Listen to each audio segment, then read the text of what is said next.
When you dig far enough, when you stay persistent in shadow work, in doing healing for ancestral trauma, you're eventually going to hit what I call the gold vein. The gold vein of your inheritance, ancestral inheritance. A lot of magic lies here. Hello, hi, welcome to Mystical Memos. I talk about esoteric, spiritual knowledge, wisdom, and how to apply this to serve us in our material life. Because what is the point of knowing a bunch of stuff, having knowledge, and it's not serving us? But then again, there is just fun in learning. I enjoy it, so if you're like me, you just enjoy it. We do it for the fun of it, but it still should serve us. We should be able to ground the information we are bringing in and that's being made available to us into our material world. So do like and subscribe, and if you'd like to work with me one-on-one, you're going to find the details in my link tree in the bio. Now, beyond ancestral trauma, the mic doesn't work, by the way, but I like holding it, so I'm going to keep holding it. Beyond ancestral trauma lies ancestral inheritance. This is the gold vein that you hit once you've cleared up enough of the noise of the stuff that was at the surface. Some of it is very obvious. It's very obvious and visible. Good looks are inherited. Beauty is inherited. Brain smarts are inherited. And that's nice and all. But what I'm referring to is things that go back in time. Because right now, where we are in the evolution of the consciousness of humanity, a lot of stuff, ancient wisdom is becoming available to us, and especially to people from indigenous backgrounds. That includes the Caucasians too, because Europeans, they also have ancestral wealth. They also have a lot to inherit from their culture. And this inheritance is not the stuff that can be taught. I'm talking about blueprints that are determined by the bloodline, your bloodline. There are things that are available to you that no matter how much somebody else studies them, devotes their life to, they cannot activate or embody the same abilities as you, because that is the ancestral inheritance, that it always is protected. It is always protected, and it is kept within the family, within the bloodline, and it activates depending on the soul that has come in. Does the soul have the capacity to hold this gift, this ability, this idea, this potential? So it lays latent in the genetics until somebody who's able to can activate it, embody it, and utilize it for themselves and to serve them. This is not something you're ever really going to be able to teach others, unless you're given the go-ahead. But no, ancestral inheritance is not something you go to teach. It is a skill. It's something that is in you. These are the abilities that you're able to you have a way of seeing numbers. You're able to see patterns.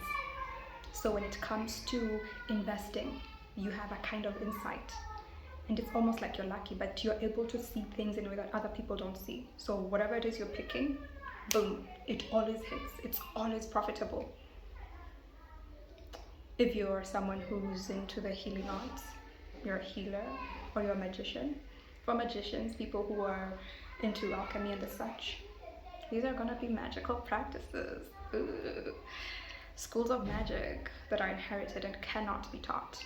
And even if they are taught and talked about in outside spaces, how you embody it, it is how your bloodline has activated it within you. You don't have to go study for weeks or months or whatever. You're simply told to do this. You just are able to. It comes easy. Not easy, of course. You're gonna like have to take some action, like a bit of practice. But yeah, it is. You don't have to work hard as hard as other people to study this thing. And the way that it is done specifically in a way that your body, your energy activates it and works with it at a much higher frequency, because these are mainly blueprints. These are blueprints that are inherited through bloodlines. And you can't pass them on. Like, you, how do I put it? Just because your child is your child, if it's not activated within them and it's not something they're meant to learn, you can't teach it to them. It's gonna go to whoever next is able to. But there are families where they keep it active, they practice and they pass it on as wisdom. And so it's conscious. But I'm talking about the unconscious, the ones that were forgotten, the ancient practices, abilities and gifts, not practices that are ever going to be taught to you by somebody else. Not even the person who, like, I work with people. I help them activate some of these blueprints in their bodies, but I never learned the intimate details of it. I've never learned the intimate details. I simply do what we do in session, but the rest, that is taught to you by your ancestors in the intimacy of that connection in the relationship. And keep in mind, what I'm referring to here is a lot of what has come back. Some of you have bloodlines that extend into Atlantis. You have royal lineages, bloodlines that extend beyond places places and connect to beings and kingdoms that existed a long time ago, some of which are no longer available in the present, in this material plane anymore. We've lost access to them, but you have it in you. And I'm not even and I'm still talking about bloodline inheritance here. And with this specific context, I'm not even talking about soul ancestors and the inheritance you get from that side. No, I'm still talking about bloodlines. So even if I'm talking about Atlantean, Anunnaki bloodlines, it's latent somewhere there. A long time ago, humans and entities used to roam and interact. A long time ago. So some of you have bloodlines that are connected to deities, gods, and the wealth in that. And it's not just that. You have ancestors who were brilliant traders, who were brilliant business people. Some of you have ancestors, bloodlines that specifically used to trade in and used to be known for their healing acts. You were artists. They were known for years and years, hundreds of years. That family, how they work with clay, how they work with art, the medicine they produce, it is of the highest quality. It is effective and highly potent. And now, some of that is waking up within you. You feel drawn to that. Now, question is, how do you activate that?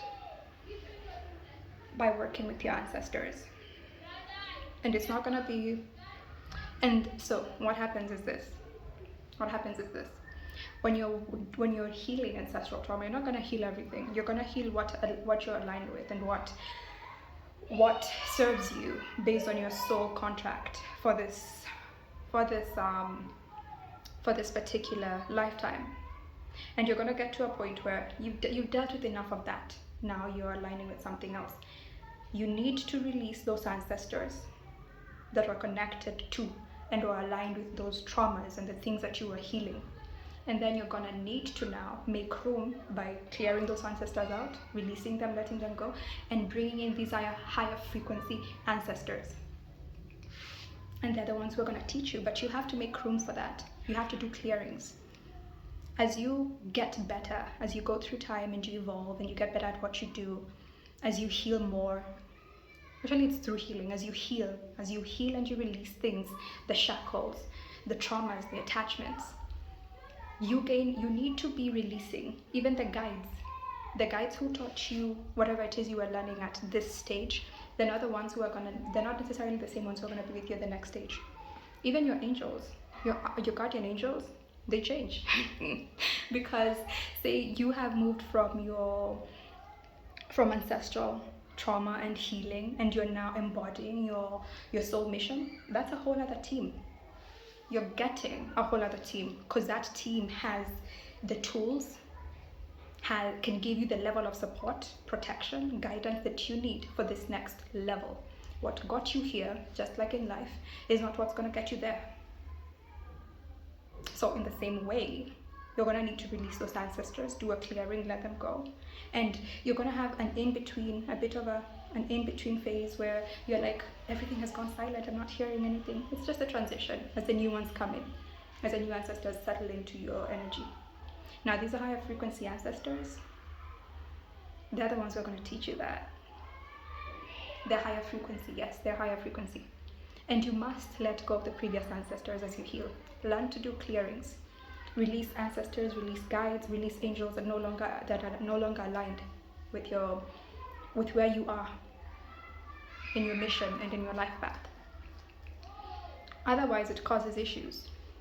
You know those people who end up, and this is very common, unfortunately, in not just in African contexts, in Asian, you'll hear about it from people who come from who have native. I don't know why I don't want to use the word ethnic, but ethnic people who are still people whose races and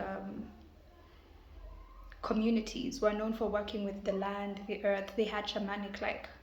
What happens is, if you don't do clearings, these ancestors, because they're no longer useful to you, what you're gonna find is you're gonna get stuck in patterns.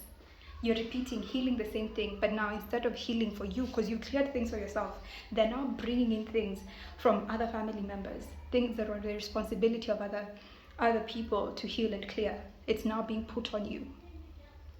And you're getting stuck repeating the same thing. You're still healing. This whole idea of you're constantly healing is, no, you don't need to constantly heal. You get to a point where that's sufficient. On to the next. And that's why I say from ancestral trauma to the gold vein. Because something else comes in. You've done enough of that. Now you're aligned with your soul mission. And in fact, when that happens, this is when now your soul ancestors come in. This is not for everybody. It's for people whose souls have certain lineages. But for many people, you're going to find that that's something. Your soul family, your soul ancestors are going to come in. They're not going to help you because you've aligned with your soul mission.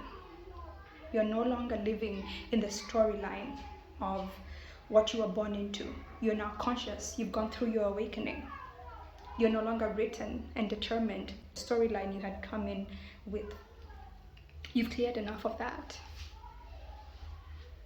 And they come with gifts. Oh my God, soul ancestors also come with so many gifts. They come with so many gifts. It's amazing. I'm gonna do a separate video on that. But yeah, so you've cleared the old ones. These new ancestors, they come in, they teach you eventually as you rise higher and higher and embody more of your soul's abilities, strengths. You're gonna, in the human form, you're gonna release those, and then you're gonna find higher frequency ancestors. But you have to do clearings. You have to clear out the old. You'll end up stuck in patterns where you're not only healing on behalf of, because they're benefiting. These past ancestors you're clearing, you're helping the bloodline. But at this point, you've done your part. But they're gonna keep you in there unless you clear them. And you're gonna be stuck in that. You know, people who, we have a whole lot of practices where people use their spiritual abilities to attack others. Beefs on beefs on beefs on beefs. And this is why sometimes people are scared of spiritual practices. In the African context, people are scared of African spirituality because their experience with that is, oh, you know that auntie who does this and this. The one who comes in your dreams, that person from your dad's side who does this, that person from your mom's side who does this. And you have to keep secrets, because otherwise you're going to see all that stuff. And it's not just in the African context. It is not your responsibility to deal with beefs and handle revenge for things that happened to who and who and who did who and what. But if you're stuck with ancestors who are still in that frequency, they're going to pull you into that. Eventually you end up getting possessed, and you become a tool for extending these beefs and these fights. That's a waste of your energy. That is a horrible waste of your energy and your magic and your time on this planet. Don't involve yourself in that. Something happens, don't start going for revenge. Don't start chasing after what people are doing. You have a spiritual team for that reason. You have people for that. You have not people, you have beings for that. Escalate it. Escalate it. It's above me now. Oh, you did what? Just watch. I'm not saying don't protect yourself and don't take action for yourself. That's a whole other thing, and I'm gonna make a video on that. On this idea of all goodness, so you don't defend yourself, you don't protect yourself. That's not what I'm talking about. I'm talking about these patterns that pull you into revenge. Cycles of revenge, cycles of fighting, cycles of, oh, I want to take this and this from this person, trying to steal people's destinies, destiny swapping nonsense. Don't fall into that trap. That is a very low frequency and scarcity fueled, scarcity imprinted way of thinking and living. You're a conscious being. Move above that. It doesn't matter if that's what you've grown up hearing. Choose differently. Choose differently. Do differently for yourself. Don't get caught up in things. And hence why I say you have to do clearings. You get to a certain level, do clearings. You thank them. You say, thank you for all that you were able to do together. Thank you for all we were able to achieve together, for all that you taught me, the healing that came along, and the releases. Now goodbye. Go your way, I shall go mine. Okay? So yeah, I feel like I've exhausted everything I wanted to talk about when it comes to this. Is there you want to know if it's time to do a clearing? Hit me up. Book a session. Check the link in my bio. Okay then, that's it. See you on the next one. Like and subscribe. Let me know what you think. Love you.